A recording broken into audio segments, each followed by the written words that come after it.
Hello mga meses, on the way ako papuntang hospital. Lately kasi guys, laging sumasakit ang aking ulo. Ang nagsuggest naman ng aking anak, magpapa-CT scan daw ako para sure kung ano yung nararamdaman ko. Kasi nga, laging sumasakit ang ulo ko, hindi ko rin alam kung bakit. Siguro sign na rin ito ng aking pagkabata. Ay, charot.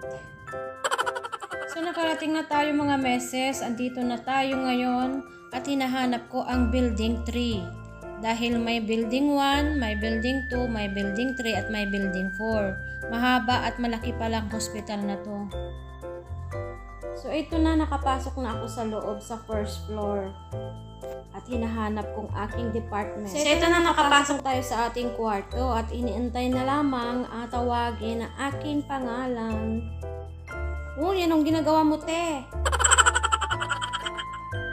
So, ito na mga meses, dito tayo isasalang. Isasalang tayo dyan na para tayong lilitsunon na babi, ganon. Ayan, tapos na tayo magpa-CT scan mga meses. Pauwi na ako. At sabi ng doktor, hintayin ko na lamang ang aking result via email. Doon daw isi-send ang aking resulta. So, hopefully guys, magiging maayos at walang bad news ang ating resulta. Keep on praying. So, uwian na.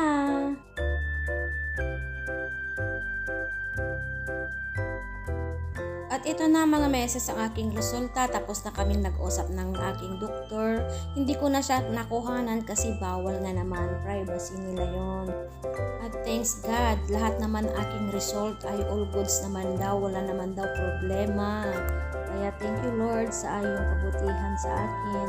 At hindi niyo po pinabayaan aking kalusugan. Salamat, salamat Panginoon na makapangyarihan. Salamat po dahil all goods naman ang aking result sa aking CT scan. So, pauwi na tayo guys.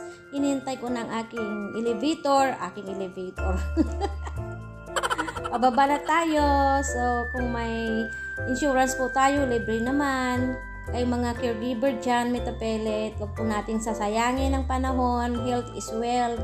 Kaya kung may masamang karamdaman po tayo, huwag na nating antayin na lumala pa. Kaya laban. So yan lamang mga meses. God bless us all. Assuming yan.